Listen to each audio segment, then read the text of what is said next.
How diddly do? I've been watching Red Dwarf, that's how bad it is. Greetings everyone, Squire VWG here, and we're with... Justin Chadwick. And what are we doing? We're doing a watch-along of my round 3 feature match from UK Nationals. Yeah, because I'm going to be honest, I didn't think you were on it. When I was coming past, right, and someone said, Dinomorphia on, I'm thinking, bloody hell, another one? Someone called Justin. What? And I just ran, like, oh my god, he's actually on.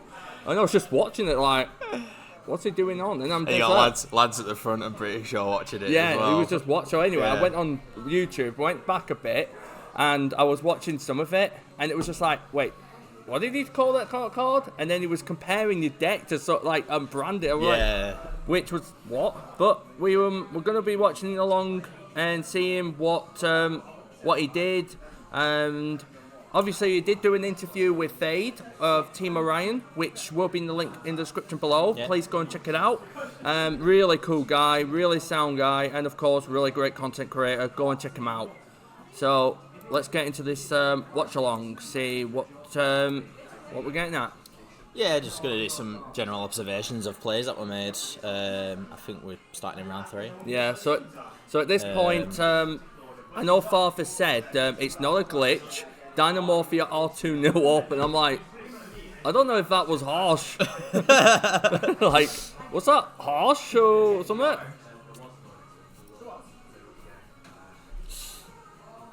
You can come on if you want. So filming from Geek Blackburn, so you've got like members of staff and other people here. So yeah, and that's what the thing is. Yeah, we're at the Pokemon section here, so it's a bit like it's the best place we can find it. So the die rolls are coming. So who won that one? Was it you? No, Ben won the die roll here. Fair enough.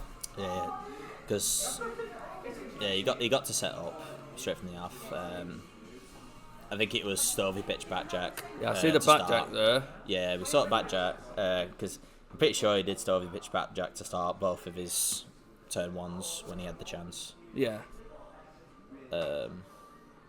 So, obviously, there's the B, Welcome Labrynth. Not the big, the Welcome Labrynth. No, that's the regular Welcome. Yeah. That's the one that does lock you into fiends. Oh, yeah, because I've seen a lot of people, they've... this was in the past, someone did Welcome Lab and still didn't think about the lock, and I'm just there like, what, people? Yeah, having the field spell here is really annoying because not only is Big Welcome a Rex out, but so is the field spell. Yeah, and it pops stuff. Starting with Fossil Dig. Fossil Dig's nice for the search. Yeah, which you can search for Ketchagina apparently. Nah, there is. It's for Easia. Yeah, far for do some research, mate. That's what I love. Bend it, that's a starlight, don't bend it. I don't know, I'll be like, if it were honestly, like, I got the deck in max rarity, so I think there should be a clear difference now for Farfa to know which is the Frisia, which is Diplos. Yeah, well, because you are the Dinomorphia player, everyone that says to me, who do you go to for Dinomorphia? It's like Jess with plants, you're the Dinomorphia person, and I'm the Galaxy kind of guy. Okay, so there's your shell. There's the shell. That's the Sonic. Sonic, that's it, not Shell. Shell's the one that specs a token at the start of the battle. Yeah, that's the bad one. Your Sonic is the one that spells some traps. Yeah, it's a spell trap negate. Pops the Dinomorphia monster and res. All the Dinomorphia traps pay half your life points in order to do things. Obviously, Sonic spell trap removal. Kind of my only thing on a turn 1 sort of thing. Yeah, so don't... if you think you're beating Dinomorphia, technically you're not. If anyone says to you, I think he's beating Dinomorphia, well, are you sure about that? Because Dinomorphia is a pay you half, so technically you might be losing. Okay, so there's your... Oh, there you go. Set 5. Yeah, Backjack I think in end phase. I think I'd punched for 15 here. I could be wrong, but I think I did. Yeah, the life points. That's obviously been corrected now. Obviously, if you activate a set Welcome Labrynth trap, you can pop a additional card off of the field spell. So that's how my Sonic ended up going. Obviously, one of those 2 set cards had to be protected. Like, I will say here, I did have pretty much everything, but just kind of lagged on the fact that he went battle phase, and I just kind of forgot that he'd gone battle phase, so I couldn't activate stuff. Oh yeah, it was fair. Yeah, I kind of pick up towards the end of this turn, so it's relatively quick, this game 1, which for me personally is fine because like I don't want to be going into time. No one does. I think he's setting D-Barry here off of Trap Trick, so banishing another copy from the deck to set one, it can be activated this turn. So obviously he does have something to chain to the Frenzy if I did have it, which I did. Yeah, I kind of goofed up this game 1. Yeah, because with feature matches, they're not easy, especially with all that pressure. And I spoke about this to Laura Blackburn on Twitter, because I talked to her on one of her posts that she did, basically saying that it wasn't as easy as I thought it was going to be. No, because the thing is, everyone's like, yeah, but you've got feature matches from both me, you've got Phade. Once again, description below, check them out. We get views, but with this, because it's a Nationals event, it's on live, so, you know, and obviously this is something that people might have picked up on. Obviously, maining Super Poly did really help over the course of the tournament. It came up quite a few times at Nats. Obviously, I've seen it every game. Hit the judgment, I think this would have been the field spell pop. And then I think something else got rid of stuff. I think it was Intact and Frenzy set, and I think there was something else as well. The draw got through and whatnot, but I just ended up with nothing to kind of go after that.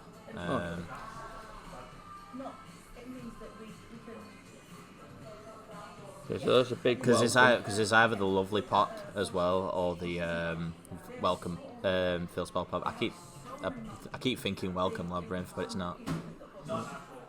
Okay, so there's Lady going back. Lovely's about to kick in. I think this is going to be the lovely pop now, but I might be wrong. No, this might be the reset.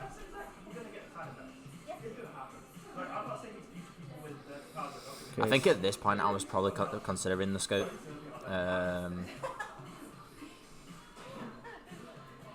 Yeah, which I probably would have been the same because it doesn't look. The scenario is he's got Lovely. He's punched for 2-9. Oh yeah, I remember going to 5-1. Yeah, because he's got Lovely. He's got a big welcoming grave to put something back. He's got Trap Trick. He's got the Labrynth. He's got a D-Barrier set off of the Trap Trick still, so he can activate that when he wants. So I'm done for in terms of trying to activate a fusion. I think I've just scooped it, so. Here's where people are like, yeah, Dinomorphia is finally going to get beat. Yeah, I can see your face like, you know.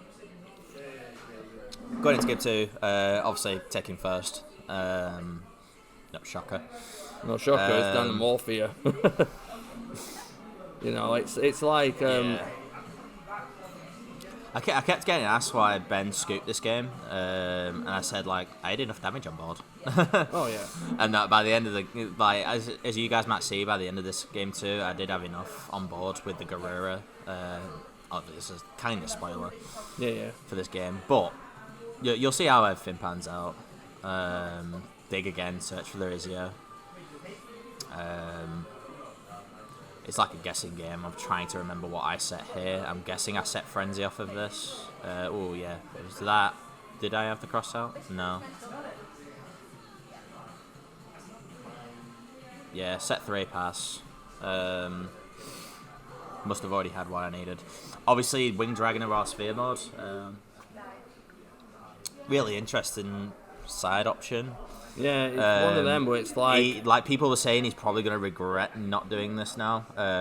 Because, like, if I go Frenzy here, now that he's got a card on board, he's not going to be able to imperm. So I go into Kenshina banish the Frenzy, make Rex. I have 3 monsters on board, he's not normal, so you can just tribute over all 3. Yeah. And that, so obviously he's pitched it. It might have just been the rest of the hand was just normal, and whatnot. So Ariana, I think this was Ariana bounced back to hand off of the big welcome. Yeah, I think this might be the game that you told me about. We'll get to that. Yes, I'm guessing you're referring to what happens later on with Rexstone. Which is a really cool card. So I imperm the Ariana and then chain the Frenzy. Oh, that's a thing as well. I think I've just remembered something. No, I've seen that. In this game too. Never thought about this until now, actually. He triggers, obviously, the Ariana, which causes, obviously, the Judge thing. But it's negated via imperm anyway. Fair enough. Yeah, so, even so, like, something he'd forgotten, I guess, and same here. Yeah, the deck has 2 fusion traps. The one you see is Frenzy. Pay half, you fuse 1 material from the main deck and 1 material from the extra deck in order to fuse.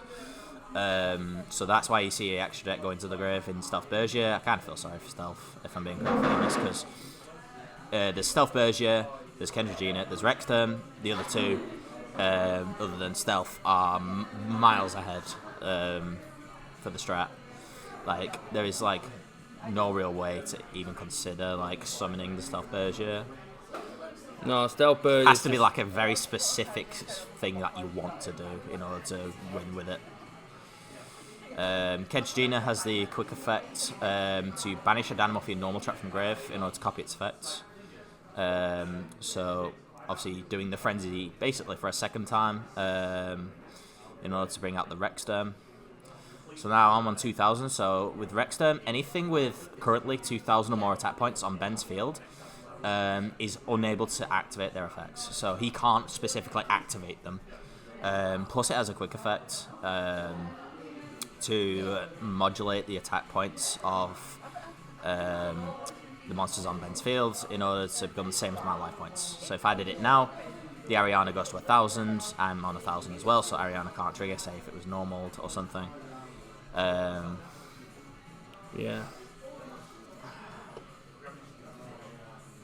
I mean, so at this point, because I know in the interview you said you felt a lot, you felt nervous, didn't you? Yeah. Because this is my first like feature match at a really high level, so yeah. Obviously it was great getting asked, and it was really big. Obviously getting led through the curtains and whatnot. If you check out Phade's interview with me, I obviously go a bit more in depth into how it ended up coming about, and whatnot. So go check that out. Phade for the exact spelling. Yeah, Phade. But also the link will be in the description below, which sends you to the video. Get subscribing to him, because if one of us is getting to 668 subs, one of us is getting there.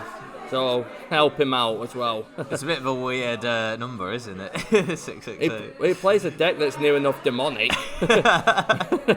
You know, and it's just like, here you go, now you can't special. Yeah. Another one as well, Kenchigina loses attack equal to my life points as a continuous effect. So she starts at 4k, since I'm on 2k, she's currently on 2k attack. All of the Dinomorphies have 0 defense, so Baguska's a pain, especially against Rexterm. But realistically, there's no way you're going to be playing Baguska in Lab, so obviously nothing to worry about here.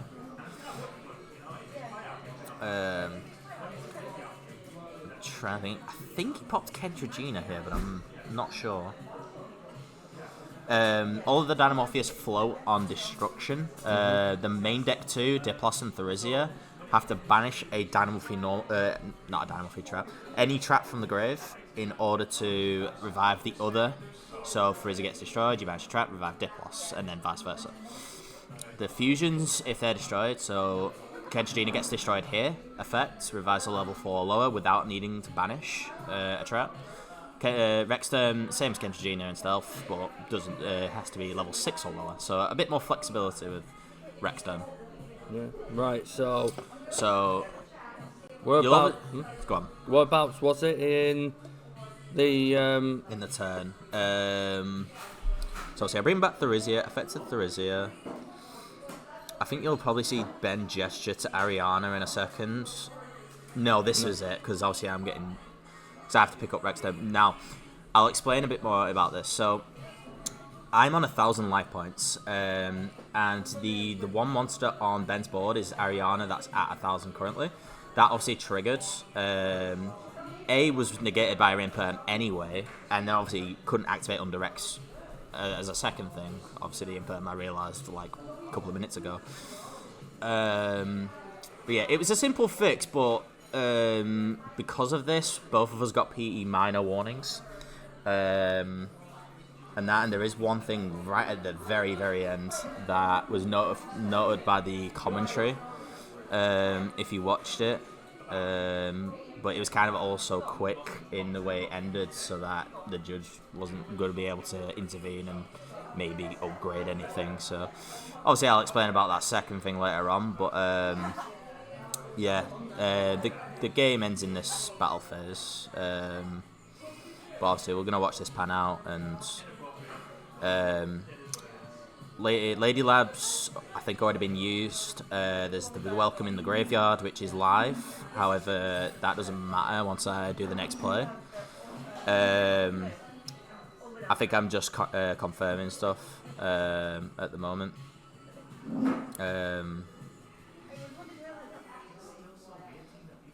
I think I'm just confirming for Ben that Ariana's the only thing at 1k at the moment. Yeah, that's fair. Obviously, this play guarantees me the win in this game. Super Poly, you can't respond to it, so the Big Welcome in the Grave needs a level 8 or higher Fiend, and this is what I'm just checking now. So by getting rid of the lady here, it can't be targeted, but obviously the Super Poly doesn't target. It's a fuse. Make Garura, any battle damage inflicted by Garura is doubled, so if it deals direct, then it's 3k damage. So one of the Pharises is at 2k. It's the one I end up attacking with. That's at 2k, so that's 1k.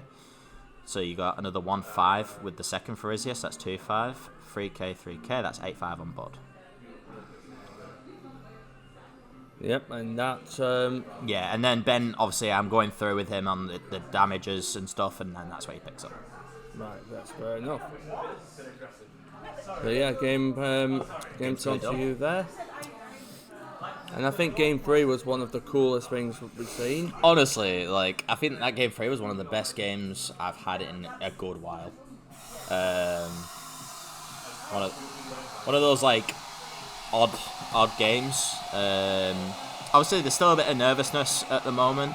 Obviously, I'm buzzing to have won that game too. That I'll look it. I look like a miserable geezer. But yeah. So Shifter, Chain, Stovey, Backjack, and that. The main reason I had Shifter here was obviously with the Big Welcome in the Grave. I wanted to get rid of that because I know obviously they try and play that early. So with that out of the grave, I don't have that Rex bounce that they have to contend with. Mm-hmm. So it kind of makes it like the only thing that I need to get rid of is the field spell. Like Farfa was a massive doubter at first when I dropped the Shifter. So his Lady plus 3 set. He goes Backjack because he already knows what's on the top of his deck. It's normal Welcome. And that because Backjack, if it goes to grave, you can look at the top 3 cards of your deck and then put them in top of the deck in any order. And then the second effect, as a quick effect, banishes itself from grave in order to activate the top card of the deck. If it's a trap, you set it. I have something kind of similar in my deck to Backjack, but he's in the end phase called Wannabe as a 2-of. In the end phase, you discard it to the grave to activate the cards from the top of your deck. Equals to the amount of unused spell or traps that the opponent has in order to see if there's a trap there, and you can set one if you wish to, and you can set like Solemn Judgment and stuff, so it can be really, really cool. Gets around like Duster and Lightning Storm. So remember with Dimension Shifter in effect, anything that goes to the grave is banished. There goes the Big Welcome, so that was kind of like mission 1 accomplished.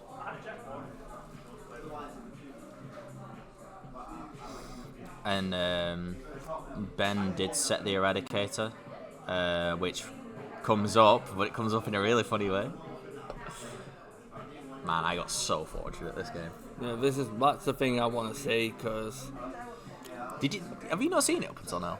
I'm trying to keep it away, but Yeah, I was gonna say. only because I knew we were going to do this. I wanted to be like, Yeah.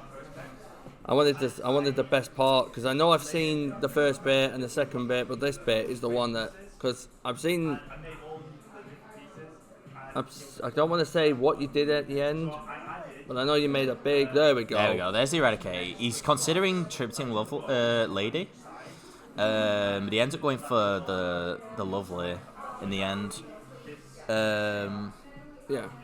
I would personally have gone for the Lovely here, because at least by keeping the Lady, if you activate something, one of your traps, you get to grab another. Yeah. So it gives you a bit more on-board presence. But I guess... oh no, I'm thinking Lady here, but you get that pop instead, that's what I mean. Which can be annoying for me. Now I reveal, and just for clarification, he's called Traps. Yeah, not great. Obviously, you can see the Frenzy got hit. Obviously, had very quickly rectified Frenzy getting banished because of Shifter, because it's still in effect.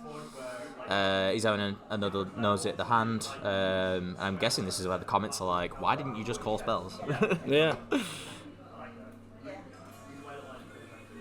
If that was Therizia, it's the monster is Diplos. If the monster is Therizia, then would be the most custom going second hand I could have asked for. Because then on the following turn I have a Frenzy available. Only target is the spells and traps here, because it's defense position monsters, only on Ben's field. And then this is where the Spolly comes in. Obviously getting rid of the other Lightning Storm in order to fuse the two remaining monsters, making Garura. Ben, by the way, has absolutely nothing here. Nothing on field, nothing in hand. Make Garura. Garura does have to go to grave in order to get you draw, so the commentators are like, you don't get the draw, do you, if it goes to grave? And also they're like confirming that you don't. But I knew I had to get rid of both monsters here, because if Ben top decks like an Ariana, or gets into something that on the following turn gets him a big body, I've got nothing to kind of out it. And it just relies on me top decking, because I think I was out of cards in hand at this point as well. Yeah, it became a who's going to draw the win. Yeah, so I knew I had to get rid of my two mons after dealing damage. Obviously, Garura, like I said before, does double damage, so it goes 3k. Diplos is at 1k, so that's how it's now 4k. Obviously, SP was an option here, but I decided against it. Like, I could have gone SP, banished Sovi in grave, to stop that kind of recursion. But Chaos Angel I felt was the safer option in terms of on-field. Because I've used Darks, it can't be destroyed in battles, so even if you put a bigger body on board, it's not going to get destroyed. Pass to me. Now, this is where the second thing comes in. Straight away, switch to attack, tap for 3/5, puts him on 500. I should have revealed for Eradicator here, because for the next like 3 turns, I think it is, you have to reveal the draws. He scoops quite quickly after, so that's why I was referring to that before. Obviously, game's gone by now, so the judge can't necessarily intervene, which was again pretty fortunate, because I think I'm guessing he might have upgraded, but yeah, I can confirm now to anyone who watches that the draw I got was cross out. So it wouldn't have got hit. Like, genuinely was cross out. Wouldn't lie. And to be honest, like, cross out probably wouldn't have mattered at that point anyway. But yeah, that's the entire match. Really cool. Really cool experience. Yeah, and like we said, congratulations on your win. Nice one. Well done to Ben for being part of the TV Agreed. tip as well. Honestly, like, I know Ben might have got like stick from a couple of people for not like winning against something you realistically should be beating against with Lab, but honestly, Ben played a good game. It was just really unfortunate in the game 3 because realistically, like Dinomorphia plays naturally a lot of traps, but my ratios is 11 monsters, 11 spells, 18 traps, so it's a bit more balanced than normal. So I can totally understand why Ben said traps. It was just really unfortunate, like. 2 really insane board breakers with Lightning Storm and Spolly doing bits for me in that game 3, as well as having the shifter to combat anything in the grave for him. So honestly, massive credit to Ben. Well, anyways, thank you so much for being on the watch along. Once again, congrats to Ball for being on the feature table. It's definitely really hard to be on. If any of you, don't forget guys, if you want to check out the interview, in description and below, as well as in the comments, is Team Orion's page, as well as Phade's page as well. Phade on YouTube. Yeah, so go and check out Phade, absolutely brilliant guy. Him and Casper interviewed him, really good interview with that. And on top of that, I've got one more deck profile that will be on, and then there will be one more video coming on. It'll be more about what's happening with moving forward with the channel. But in the meantime, thanks for watching, and I'll see you all very, very soon. See you later.